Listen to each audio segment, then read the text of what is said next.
کوئی کام شروع کرنے سے پہلے ہمیں بسم اللہ پڑھنے کا حکم ملا ہے، جس کا مطلب ہے کہ شروع اللہ کے نام سے جو بڑا رحمان اور رحیم ہے۔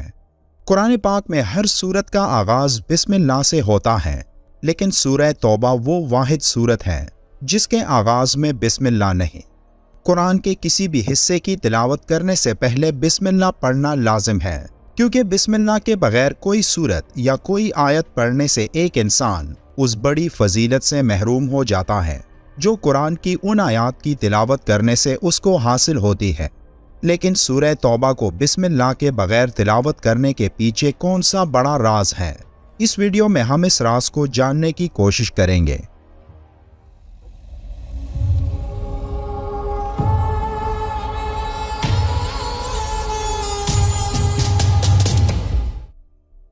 سورہ توبہ قرآن مجید کی 9ویں سورت ہے جو 129 آیات اور 16 رکوع پر مشتمل ہے۔ قرآن کی باقی سورتوں کی طرح سورہ توبہ میں بھی ایسے گہرے راز موجود ہیں جنہیں اگر ایک انسان نے جان لیا تو یقیناً اس نے کامیابی حاصل کر لی۔ لیکن سورہ توبہ اور قرآن کی باقی تمام سورتوں میں ایک واضح فرق یہ ہے کہ اس کے آغاز میں بسم اللہ نہیں ہے۔ یہ سورت 2 ناموں سے مشہور ہے، ایک التوبہ اور دوسرا البراء۔ توبہ اس لحاظ سے کہ اس میں ایک جگہ بعض اہل ایمان کے قصوروں کی معافی کا ذکر ہے، اور برات اس لحاظ سے کہ اس کے آغاز میں مشرکین سے بری الذمہ ہونے کا اعلان ہے۔ توبہ کا مطلب گناہوں کی تاریکیوں سے خود کو روشنی کی طرف لانا ہے،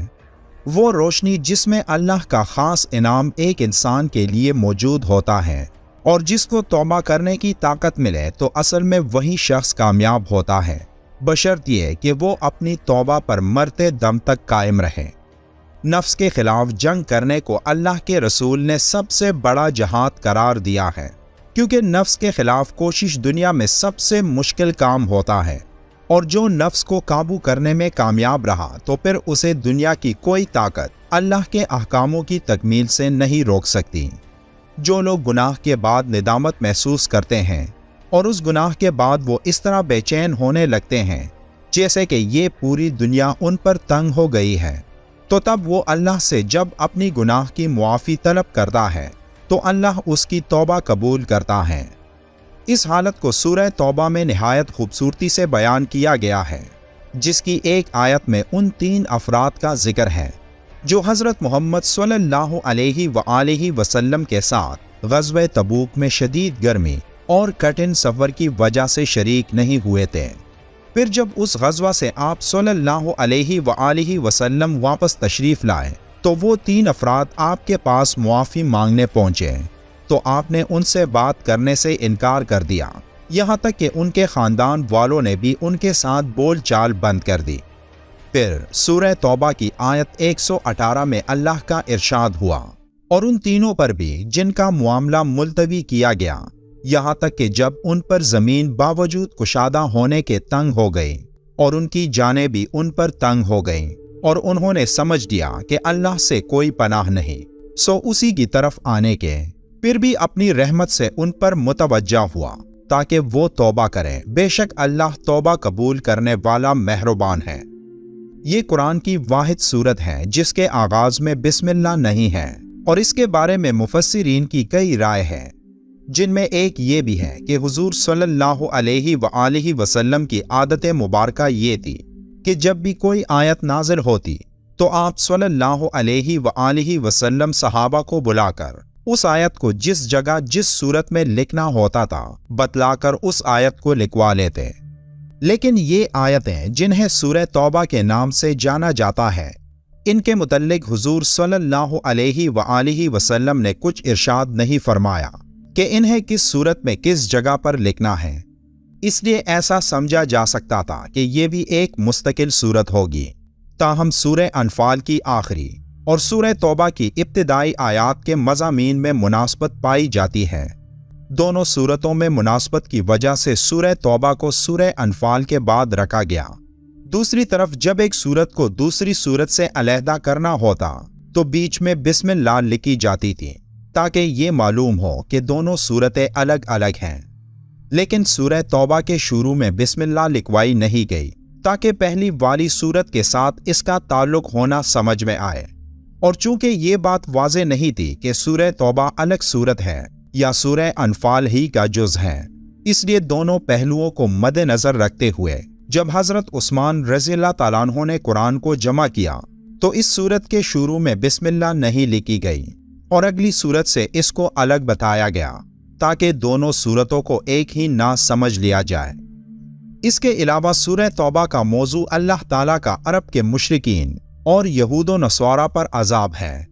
حضور نبی کریم صلی اللہ علیہ وآلہ وسلم کی قوم پر یہ عذاب آسمانی آفت کی بجائے اہل اسلام کی تلوار کے ذریعے نافذ کیا گیا، اور اس کی تفصیلی ہدایت سورہ توبہ میں دی گئی۔ اس صورت میں یہ حکم دیا گیا ہے کہ مشرکین عرب اگر حضور صلی اللہ علیہ وآلہ وسلم کی رسالت کو قبول نہ کریں تو ان کی سزا موت ہے۔ سورہ توبہ کے شروع میں بسم اللہ کے ذکر نہ ہونے کی اصل وجہ بھی یہی ہے کہ سورہ توبہ میں قہر و جلال اور منافقین پر غیظ و غضب اور ان سے بیزاری کا ذکر ہے، اور بسم اللہ الرحمن الرحیم میں رحمت کا بیان ہے، اور رحمت کے ساتھ فوراً زحمت کا ذکر مناسب نہیں۔ ایک روایت میں یہ بھی ہے کہ اس سورت کے شروع میں بسم اللہ نہیں لکھی گئی، تو اس کی اصل وجہ یہ ہے کہ حضرت جبرائیل علیہ السلام اس کے ساتھ بسم اللہ لے کر نازل نہیں ہوئے تھے،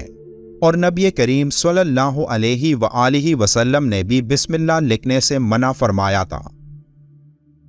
دوسری طرف کچھ علماء یہ مثال دیتے ہیں کہ اگر کوئی چور بازار میں آپ سے پرس چرا کر بھاگ جاتا ہے تو جب آپ اس کو پکڑیں گے تو آپ یہ نہیں کہیں گے کہ بسم اللہ الرحمن الرحیم، بلکہ آپ ڈائریکٹ چور سے کہیں گے کہ تم نے میرا پرس چرایا ہے، میں تمہیں چھوڑوں گا نہیں۔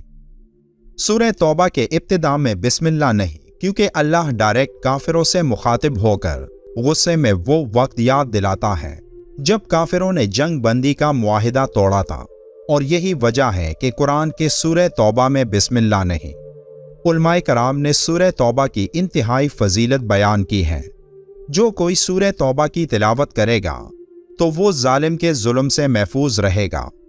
اور اس سورت کی تلاوت سے ایک انسان کے وہ کام اللہ پورا کرتا ہے